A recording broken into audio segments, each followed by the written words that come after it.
तो दोस्तों आज हम आ गए थे सूरतगढ़ से गंगानगर के बीच में श्री धर्म संघ वेद विद्यालय एक DBN।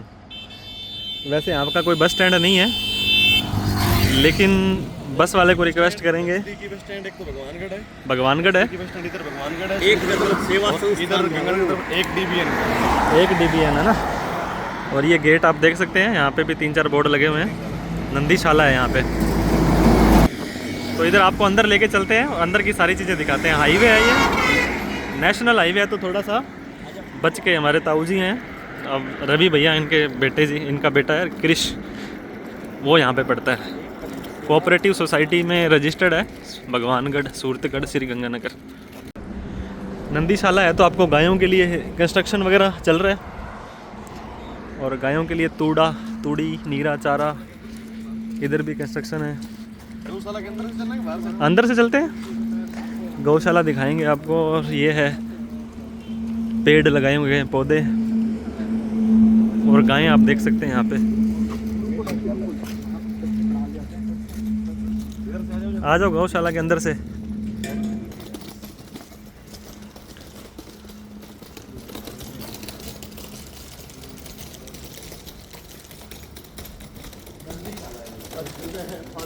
नंदी है क्या सारे? अच्छा, नंदीशाला है तो आपको सिर्फ यहाँ पे गाय नहीं मिलेगी, गोदे मिलेंगे।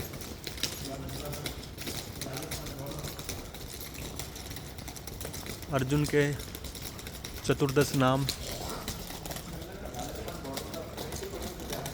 ये तूड़ी वगैरह देख सकते हैं। ये नंदी महाराज है सारे। ओम नमः शिवाय, हर हर महादेव। वो आगे तक भी हैं, इधर भी काफ़ी सारे हैं, ये देखिए।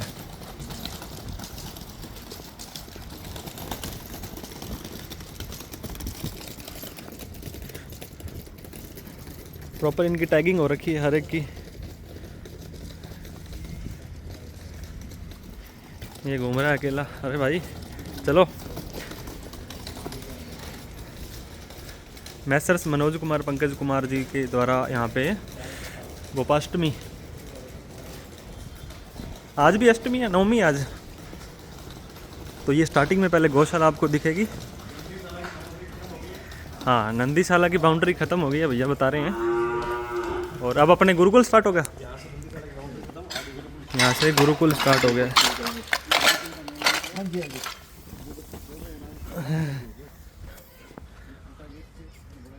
ओके, शिव पंचावन अन्नपूर्णा मंदिर।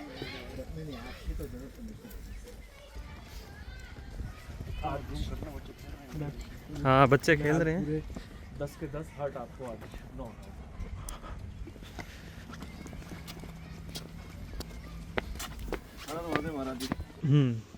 तो दोस्तों आज हम श्री धर्म संघ संस्कृत महाविद्यालय श्री गंगानगर आए हुए थे। यहाँ का नया परिवार, नया जिनके जो संस्था है यहाँ पे बनी है, श्री धर्म संघ वेद विद्यालय। इसका एड्रेस भी आप देख सकते हैं, चक 1 DBN ब्रैकेट में जो B है, नेशनल हाईवे 62 सूरतगढ़ रोड, नज़दीक कैंचिया, श्री गंगानगर में है। तो गुरुदेव, सबसे पहले नमस्कार आपका। समय देने के लिए आपका बहुत बहुत धन्यवाद सर। सबसे पहले तो आपका संक्षिप्त परिचय हम जानना चाहेंगे। मैं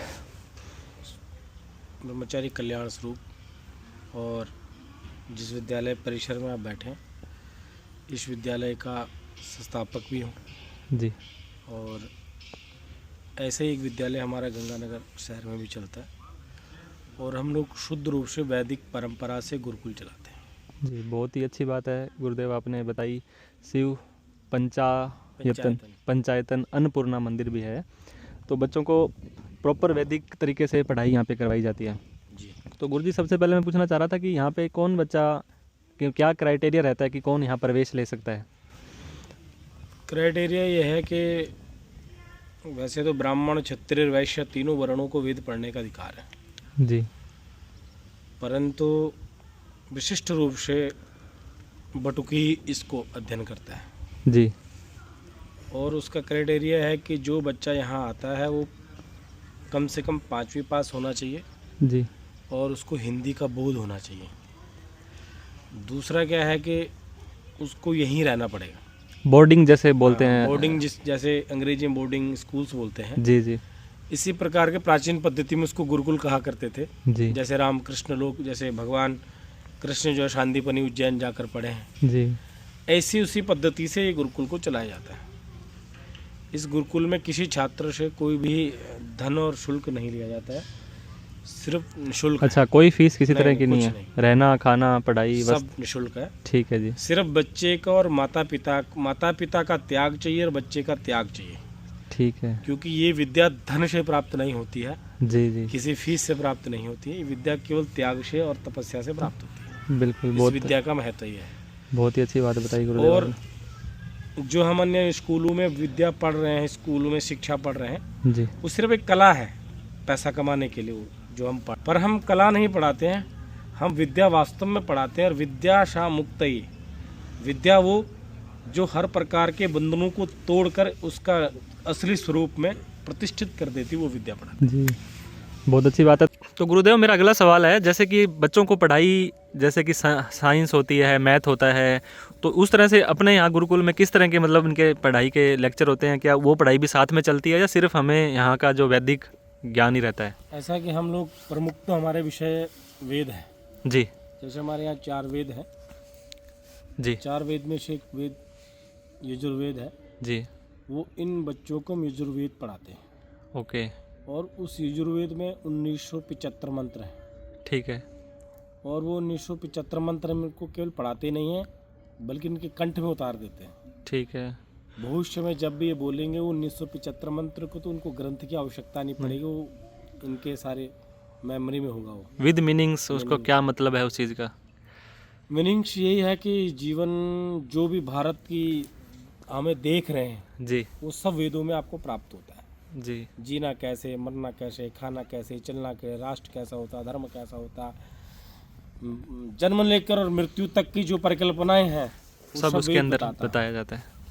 और वेदो प्रणीतो धर्मा, जो वेद कहता है वही धर्म होता है, और जो अन्यत्र लोग सब बताते हैं वो धर्म नहीं होता है। जी, धर्म वेद ही बताता, वेद वेद धर्म होता है। तो 4 वेद में से हम सिर्फ एक ही वेद इनको बच्चों को सिखाते हैं? अभी प्रयासरत हैं, एक अच्छा। वेद पढ़ा रहे हैं, धीरे धीरे हमें 4 वेदों की ओर हम यहाँ पर जाने वाले हैं।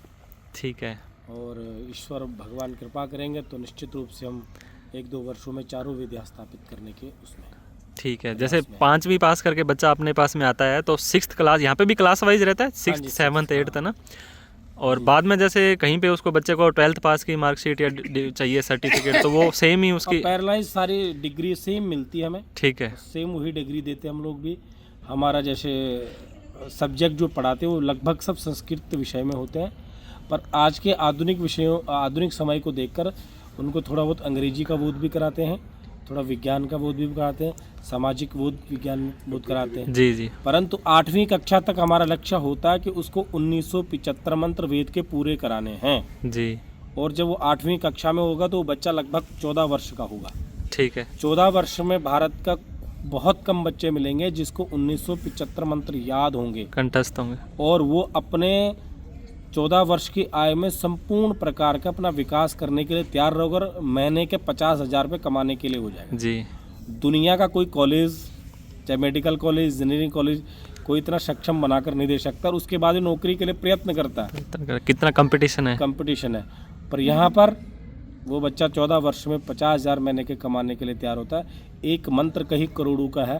इसकी कल्पना इनको भी नहीं पता कि बच्चे हैं जी। इनको पता नहीं कि मेरे पास क्या सामग्री इकट्ठा हो चुकी है। जी जी ऐसे प्रयत्न कर रहे हैं। तो गुरुजी, मैं आपको ये पूछना चाह रहा था कि जैसे 12वीं कक्षा तक, जैसे बच्चा 6ठी में आया, 12वीं तक उसने अपनी सारी की सारी आपकी तरफ से शिक्षा दीक्षा जो आपने दी कर ली, तो उसके बाद में अगला कदम क्या होना चाहिए? क्या क्या ऑप्शन उसके पास, बच्चे के पास रह जाते हैं कि 12वीं के बाद वो अपना आगे की पढ़ाई बोल दीजिए या उसका जीवन आगे का कार्य, पढ़ाई, कमाई जो भी है? 12वीं के बाद भारत के किसी विश्वविद्यालय में जाकर वो पहले तो एडमिशन ले सकता है। इनके अलग से विश्वविद्यालय बने होते हैं ना? सामान्य विश्वविद्यालय में भी जाकर। अच्छा, जैसे दिल्ली यूनिवर्सिटी है मान लो, वहाँ भी ले सकता है। उनमें अलग से कोर्स? संस्कृत विभाग में एडमिशन मिल जाएगा उसको। ठीक है। और ऐसा नहीं है कि यहाँ का छात्र केवल, वैसे तो पढ़ने के बाद भागवत भी कर सकता है जी, वेदाध्ययन भी करा सकता है और प्रोफेसर भी बन सकता है जी, परंतु उसके अलावा जैसे फौज होती है उसमें एक धर्माधिकारी का पद होता है, धर्मगुरु, जी, उसमें भी जा सकता है।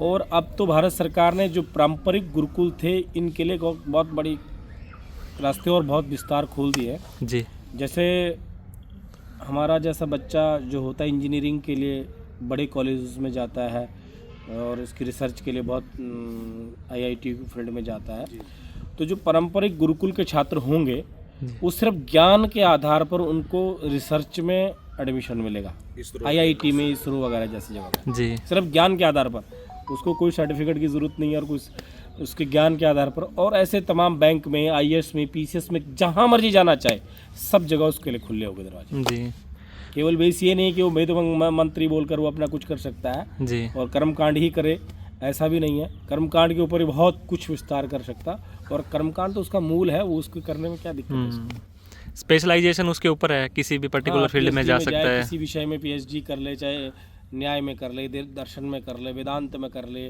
और कहीं ना कहीं प्रोफेसर नियुक्ति हो जाती है। आजकल कोई बहुत बड़ा काम नहीं है। जी जी। तो गुरुदेव अभी फ़िलहाल बच्चे जो हैं कौन कौन से एरिया से, जैसे पूरे भारतवर्ष से कहाँ कहाँ से आपके पास में बच्चे हैं थोड़ा? इस विद्यालय में लगभग तो राजस्थान से ही है, हाँ, उत्तर प्रदेश से भी है, उत्तराखंड से भी है, पंजाब से भी है, लगभग पूरे देश भर से आते हैं हमारे पास छात्र। ऐसी कोई बाउंडेशन नहीं है भारतवर्ष का हो? हाँ, और कहीं जो आपने से बताया भारत का होना चाहिए, हाँ बस बटुक होना चाहिए। जी। कुछ उधर ही बैठो, कुछ इधर आमने सामने बैठो, बराबर आधे आधे भाई, सब इधर ही आगे, फिर बराबर बैठो, बराबर एक एक सामने खोलो, एक एक सामने, वो भी पढ़ तुम्हें बोला। तो गुरुदेव ये कुछ विद्यार्थी आपके यहाँ पे है ना, आपने एकत्रित किए हैं, तो ये इनके बारे में थोड़ा बताएं कि कौन सी क्लास में, कब से इन्होंने है और क्या कुछ अभी तक इन्होंने सीखा है?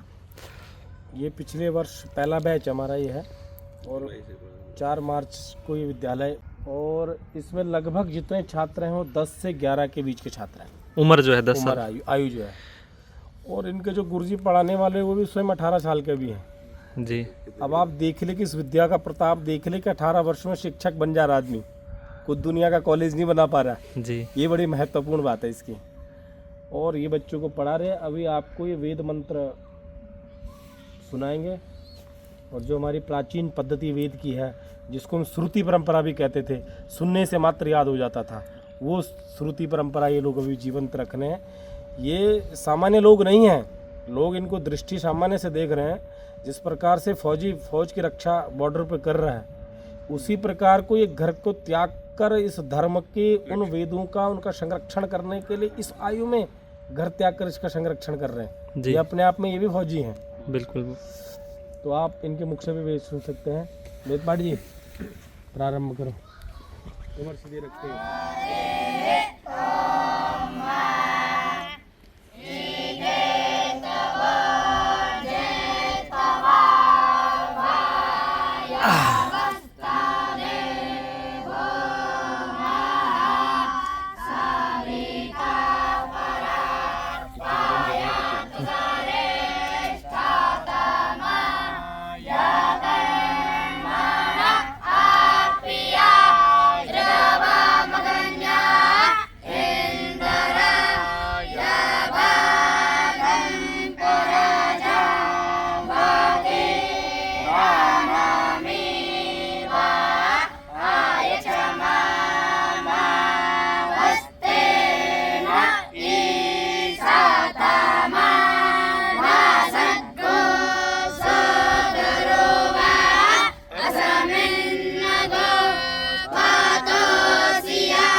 तो अभी इन्होंने गुरुदेव 4 अध्याय पढ़े हैं, है ना? जी, अभी इस वर्ष इन्होंने 4 अध्याय पूर्ण हो गए हैं, 5वें अध्याय में प्रवेश कर रहे हैं।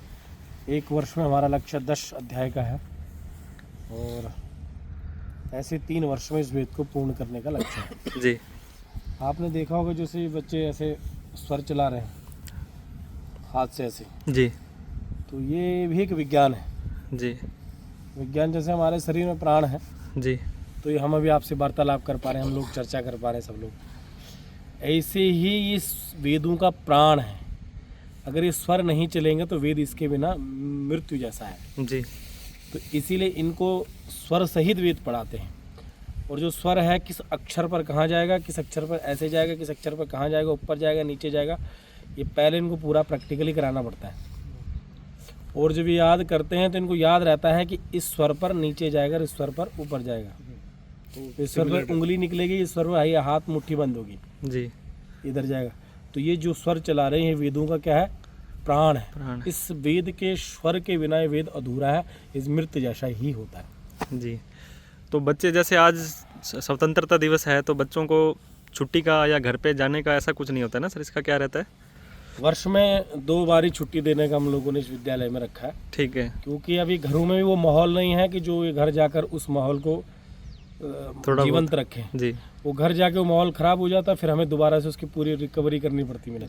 इसलिए वर्ष में 2 बार ही छुट्टी देते, जून और पीछे एक दे देते हैं। आपने शुरू में बता दिया सेक्रीफाइस, त्याग अगर है, त्याग, ये बस ये विद्या त्याग की ही है। जी जी। माँ बाप को त्याग करना पड़ेगा और बच्चों को त्याग करना पड़ेगा, तभी ये विद्या प्राप्त हो सकती है। कोई अगर ये चिंतन कर लेगा मैं फीस देकर इस विद्या को पढ़ लूँ तो निश्चित रूप से कभी ज़िंदगी में नहीं पढ़ सकता हूँ। जी जी। और पढ़ भी लेगा पर वो वैसे ही पढ़ेगा, बस उसका फिर वो वही। जी जी। तो अभी हम एक बच्चे का इंटरव्यू टाइप से भी पूछ के भी देखेंगे। तो नमस्कार भाई साहब, आपका नाम सबसे पहले हम जानना चाहेंगे, आपका क्या नाम है? मेरा नाम क्रिस शर्मा है। थोड़ा सा ऊंचा बोलेंगे? मेरा नाम क्रिस शर्मा है। अच्छा, कहाँ के रहने वाले हैं आप? मैं राजस्थान। ओके, राजस्थान में कहाँ से? अनूपगढ़। ओके, आपका गांव है? गांव का नाम? राम सिंहपुर। ठीक है। तो कब से आप यहाँ पे रह रहे हैं? मैं 4 जुलाई से यहाँ रह रहा हूँ। 4 जुलाई 2025 से। तो आपने अभी तक यहाँ पे क्या सीखा, कैसे लगा बाकी स्कूल से? जैसे आप पहले स्कूल में जाते थे ना, इंग्लिश मीडियम, हिंदी मीडियम, और यहाँ का क्या फ़र्क है, क्या अलग से सीखने को मिल रहा है? स्कूल में इंग्लिश वगैरह पढ़ाते रहे, हाँ इधर सिर्फ संस्कृत है। ठीक है। स्कूल में वैसा मूल्य था जैसे यहाँ है। ठीक स्कूल है। में सुबह जाते थे, शाम को आते थे, इधर पूरे दिन यहीं। अच्छा, खाना खेलना सब यहीं। तो यहाँ आपका मन लग जाता है फिर? जी घर की याद नहीं आती? नहीं। अच्छा, अच्छे से मन लगता है? जी बहुत बढ़िया। तो नमस्कार भैया, राधे राधे। आपका क्या नाम है? आदर्श तिवारी। आदर्श तिवारी जी। तिवारी जी, आप कहाँ के रहने वाले हैं? लुधियाना। लुधियाना, पंजाब से। तो आपने यहाँ पे आने के बाद में आपके जीवन में क्या क्या बदलाव आए कि पहले जो आपका लाइफ होती थी, आप पढ़ाई वगैरह करते थे, तो कुछ ऐसा कुछ जो आप नहीं कर पा रहे होंगे, या ऐसा कुछ जो आपको लगता है कि बड़ा ही बदलाव आ गया आपके अंदर, तो यहाँ पे आने के बाद और पहले जो आपकी लाइफ थी उसमें क्या क्या बदलाव देखे आपने? पहले मैं स्कूल में पढ़ता था। हाँ। स्कूल में था, घर से स्कूल से घर, हाँ जी। घर से स्कूल। यहाँ पर पूरे दिन यहाँ पर खेलने का, खाने का सब कुछ होता है। अच्छा। हर टाइम यहाँ पर, जब तक यहाँ की पढ़ाई पूरी हो जाएगी तभी यहाँ से निकलना है। तो कोई दिक्कत नहीं आती यहाँ पे किसी तरह की? कोई जैसे आपस में सब लोग मिलजुल के रहते हैं, कभी खाने में जो आपको अच्छा लगता है वो मिल जाता है? मिल जाता। और घर की याद? घर की याद नहीं आती। हाँ, क्योंकि ये ऐसी बात नहीं है, घर वाले भी वहीं पे ही हैं, यहाँ पे आके मिल जाते हैं आपसे। सर ने बोला कि आपको छुट्टी भी मिलती है साल में 2 बार, है ना? तो आप यहाँ से शिक्षा पूर्ण करने के बाद में आपका क्या उद्देश्य रह जाएगा यहाँ पे? मेरा ये प्रयास रहेगा कि मैं इस विद्या को दुनिया के कोने कोने में पहुँचाऊँगा। बहुत अच्छे और नेक विचार हैं आपके। तो इसके अलावा कुछ और आपको यहाँ से कोई दिक्कत हो रही हो, किसी तरह का कोई परेशानी आ रही हो जो आप मतलब नहीं बता पाते होंगे, ऐसा कुछ तो नहीं है? नहीं। कोई दिक्कत नहीं आ रही है? तो अब हमारे साथ में आ गए हैं, जुड़ गए हैं आदित्य जी, जो कि वेद पाठी हैं। जैसे कि आपके स्कूल में टीचर होते हैं, वैसे यहाँ पे वेद पाठी होते हैं। तो सर, आपका भी स्वागत है बहुत बहुत। तो आपके लिए इन बच्चों को पढ़ाना एक सौभाग्य की बात रहती होगी, लेकिन मैं ये पूछना चाह रहा था, कई बार बहुत चैलेंजेस भी आते हैं ना, जैसे कुछ बच्चों का, हर बच्चे का बौद्धिक स्तर अलग अलग होता है, उसको आप किस तरह से टैकल करते हैं, मतलब कैसे देखते हैं आप बच्चों को, तो थोड़ा बताएं इसके बारे में। सब बच्चों को पहले तो समान भाव से रखना पड़ता है, किसी को ना ज़्यादा ना कम, सबको समान भाव से रखेंगे तो सबको अंडरस्टैंडिंग आराम से होगी। सबकी पिच पर हमको जाना पड़ता है कि कोई बच्चा अगर कम पढ़ पा रहा है तो उसको एक श्लोक दिया जाए, 2 के बजाय 1 श्लोक दिया जाए। अगर जो बच्चा अच्छा पढ़ पा रहा है, अगर उसकी क्षमता उतने याद करने की तो उसको उतना याद करने को दिया जाता है। ऐसे किसी के साथ मतलब भेदभाव या वो नहीं किया जाता। ये सब बात को ध्यान रखते हुए हम पढ़ाते हैं इनको। ठीक है। और आपको ऐसा लगता है कि जैसे मान लीजिए आपके पास 50 बच्चे हैं तो ऐसा एक बच्चा है जिसका मन नहीं कर रहा है या बिल्कुल वो धक्के से कर रहा है, ऐसा कुछ रहता है, तो उसके बारे में फिर आपके क्या रहते हैं आपके विचार कि उनको क्या किया जाए? देखो, ये विद्या पढ़ने के लिए देखो जब त्याग दिया है तो इस विद्या को पढ़ना पड़ेगा।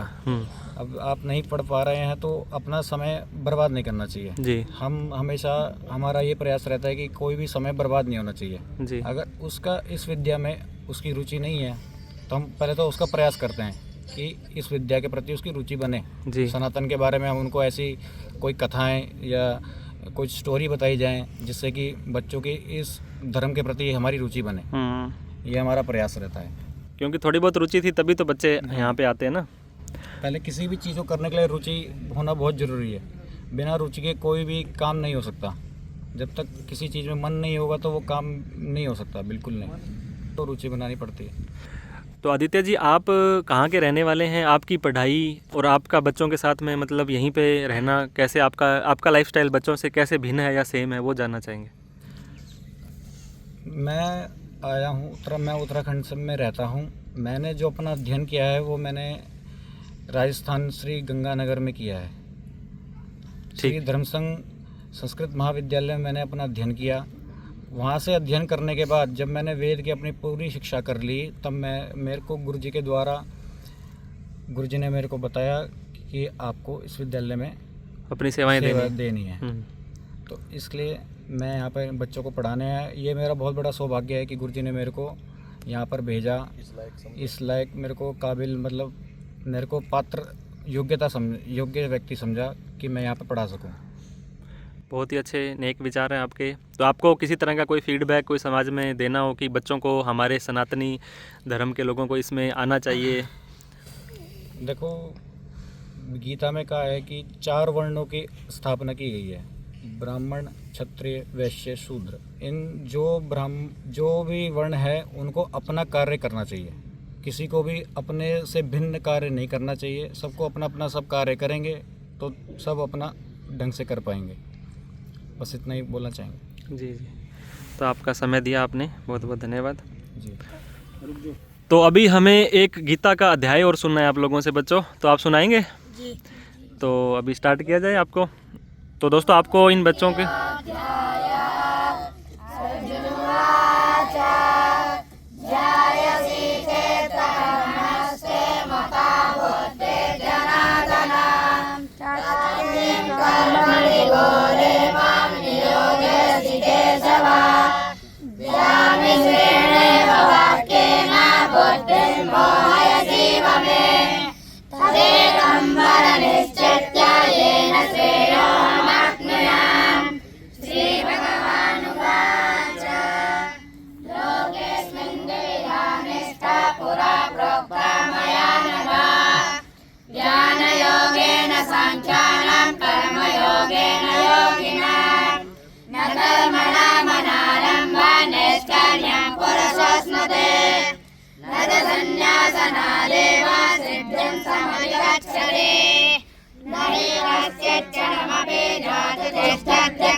धर्म की जय, धर्म का प्राणियों में सद्भावना हो।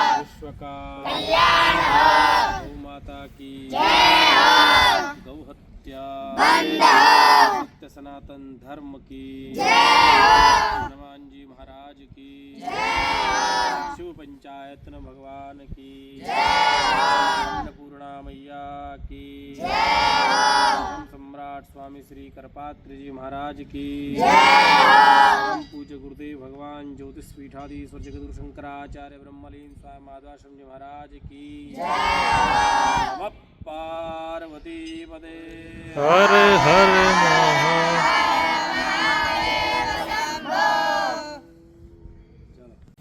तो आदित्य जी, मैं आपसे ये पूछ रहा था, जैसे बच्चों का जब बोर्डिंग है, रहना खाना सब यहीं है, तो बच्चों के भोजन का कुछ अलग से तरीका रहता है या किस तरह से भोजन करते हैं बच्चे? मंत्रों का उच्चारण करके, कुछ सामान्य विशेष क्रिया करके, 3 ग्रास आहुति मतलब उसको निकाली जाती है, भूमि को 3 वो निकाली जाती है, उसको निकालकर मंत्र उच्चारण करके ये विधि करी जाती है। अभी हम आपको वीडियो में बताएंगे जी। आगे। तो इन्होंने बताया सर ने कि जैसे अभी बच्चे अभी खाना स्टार्ट नहीं करेंगे तब तक सभी लोग पंक्ति में नहीं बैठेंगे। पंक्ति में बैठ करके सब लोग साथ में खाना खा करके, जब खाना सभी लोगों का पूरा हो जाएगा, पूर्ण हो जाएगा, तभी लोग आप पंक्ति से उठेंगे, है ना? ऐसा ही होता है। और क्या क्या ध्यान रखते हो खाने का? जैसे आप अपना खाना खुद डाल के लाते हैं या कोई मतलब आपको यहाँ पे डालता है? यहाँ पे बारियाँ लगती है 2 जनों की। अच्छा, आपके अंदर ही बच्चों में से है ना? तो वो सबको खिलाएंगे? हाँ 2 जने, फिर वो लास्ट में खाते हैं। वो लास्ट में खाते हैं। फिर उनको कौन खिलाता है? फिर हम खिलाते हैं। उनको आप लोग हम खिलाते कर हैं? लेते हैं जो। ठीक है। और सब लोग इकट्ठे खाओगे खाना ना? हाँ, और साथ में उठेंगे। पहले साथ में किसी ने खा लिया तो वो बैठा रहेगा? नहीं, साथ में खाते हैं अभी। हाँ। और ये बर्तन वगैरह सब आप अपने अपने खुद धोते हैं? हाँ, ठीक। और आप अपने कपड़े? वहाँ मशीन में धुलवाते हैं। अच्छा, मशीन में धुल जाते हैं ना। चलो आप खाने के लिए बैठो। ये आपका क्या बोलते हैं इसको? आसन। सभी का अपना अपना आसन है। तो भोजन की शुरुआत आपसे क्रिश जी आपने पहले भी बताया था, तो आप खाना खाते हैं जब, तो किन किन चीज़ों का ध्यान रखना होता है आपको? एक हाथ से खाना होता है। एक हाथ से खाना होता है, दूसरा हाथ नहीं यूज़ करना है? ठीक है। बाद में तो चाक तो एक हाथ से खाना खाते हैं आप लोग। जी। और क्या क्या चीज़ें ध्यान रखनी होती हैं? भोजन विधि से करना है, एक साथ बैठना है, एक साथ उठना है। ठीक है। और खाना स्टार्टिंग में जो ग्रास निकलते हैं वो सब पहले किसी के लिए निकालते हैं? भूपते, भुवनपते, भूतानपते। ठीक है। ये दाल बनी हुई है, बहुत स्वादिष्ट नज़र आ रही है, जल है।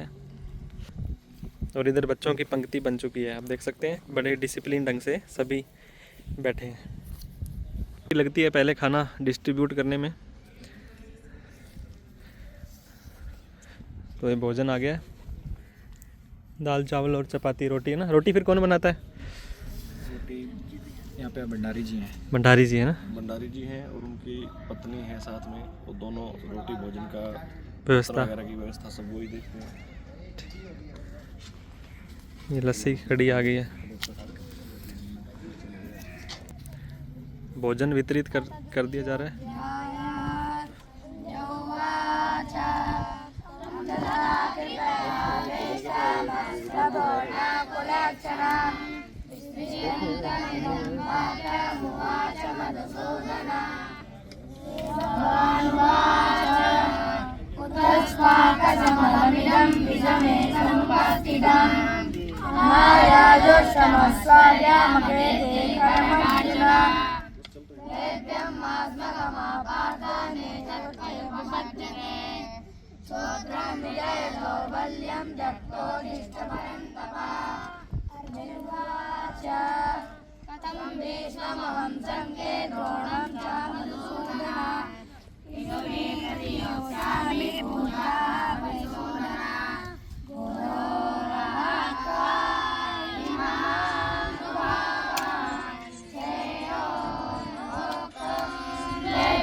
पीछे लग ले।